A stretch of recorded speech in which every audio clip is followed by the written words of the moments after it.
আমি মনে করি যোগ যখনই করবেন তখন এই আত্মবিশ্বাস আমার মধ্যে জাগবে। আমি একজন যোগের ছাত্র, তাই আপনাদের বলছি যোগা কর্মস কৌশলম, যোগে যোগে কর্ম করুন। আর ভগবান গীতাতে বারবার বলছে অর্জুন তুমি যোগ করো, নাহলে তুমি বুঝতে পারবে না আসলে আমি কাকে মারতে বলছি। সেরকম আমাদের যোগ যদি না হতো তাহলে পুজোতে প্রাণায়াম ব্যবস্থাটা থাকিত না,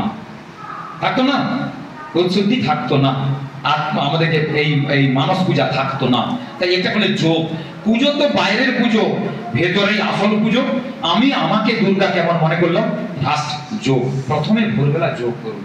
আর আমি যোগের ছাত্র, যোগে যদি কোনো প্রয়োজন হয় আমি নিশ্চিত আপনাদের আমার জ্ঞান কিন্তু আপনাকে প্রদান করব। যোগ, তারপরে সন্ধ্যা, 1 নম্বর যোগ। আমি বলছি পাঁচটা, 1 নম্বর যোগ, তারপরে সন্ধ্যা।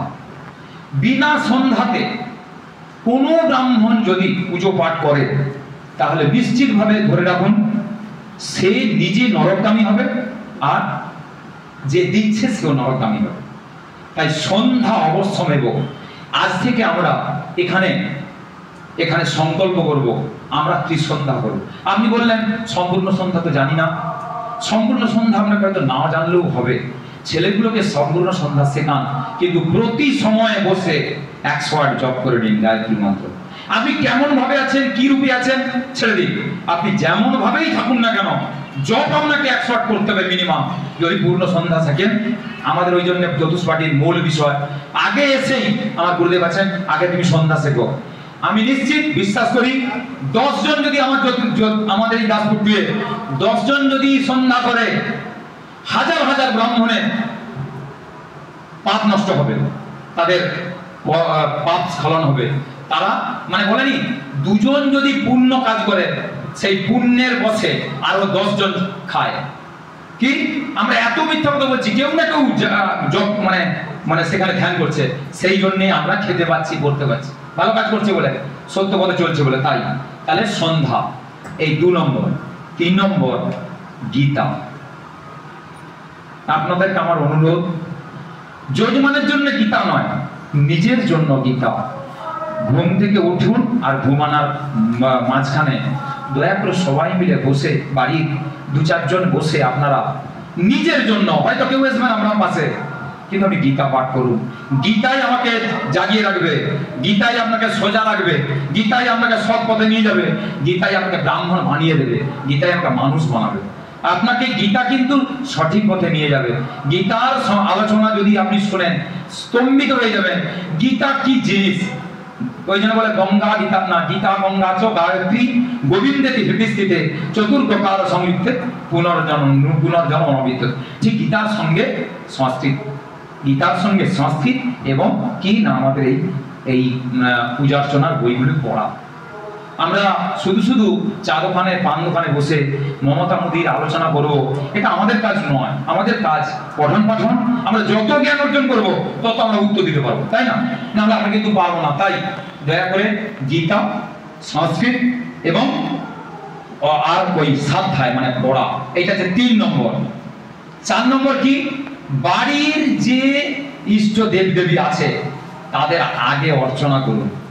এত বড় বড় শিলা নারায়ণ সব আছে, কিন্তু আমি এমন দুর্ভাগ্য সকালবেলা ভোরবেলা উঠেই আমি চলে যাচ্ছি কত না 12, কত না 15, কত না 14, কিন্তু আমার বাড়ির ঠাকুর হাঁ করে বসে আছে কখন তুলসী দিব।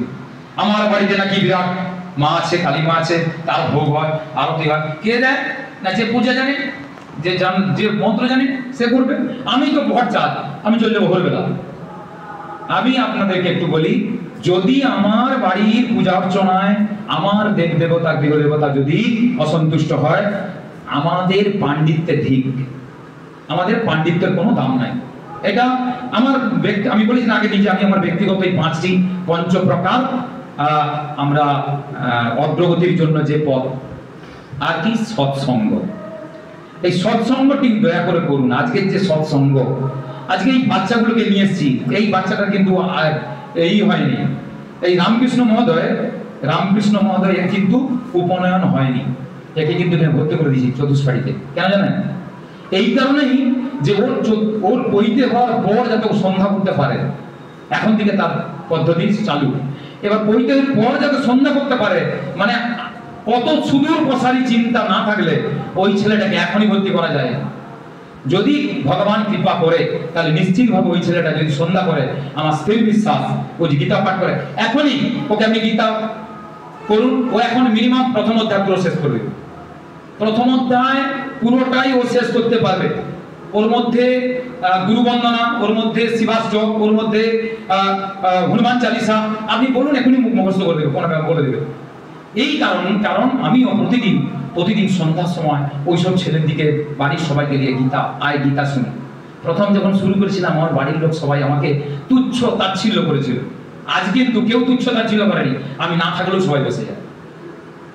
আর উদাহরণ দিই, আমার মেয়ে ব্যাঙ্গালোর থাকে, সে এখন ওই ক্যান্সার টেস্টে হেমাটোলজি বিষয়ে হচ্ছে মানে এমএসসি করতে গেছে। সে কি সেন্ট জর্জ মেডিকেল কলেজে পড়তে গেছে।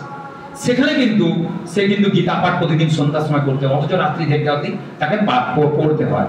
এত চাপটা তবুও সে কিন্তু গীতা পাঠ করে। তার মূল কারণ আমার এখানে যে পদ্ধতিটা ছিল সেটা সে এখান থেকে শিখে গেছে। আর কোনো ব্যক্তি যদি গীতার পথ ধরে সে কিন্তু আর ডাইভার্ট হবে না, অন্যদিকে যাবে না। তাই প্রথমে যোগ, তারপরে সন্ধ্যা, তারপরে গীতা, সংস্কৃত এবং পাঠ মানে আমাদের পড়া, অধ্যয়ন। তারপরে কি না, বাড়ির দেব দেবতার অর্চনা। একদিন এমনও হতে পারে যে ব্রাহ্মণ বিষয়টা উঠে যেতে পারে, মানে পূজা অর্চনা অনেকে ডাকতে জানেন কি। আর কিছুদিন পরে হয়তো বা আমার মন বলছে হয়তো নাও হতে পারে, কিন্তু হতেও পারে 20-25 বছর পরে যা পরিস্থিতি আসছে যে আগামী দিনে পুজো পাঠ অনেকে নিজেরা করে নেবে, আসছে দিন আসছে।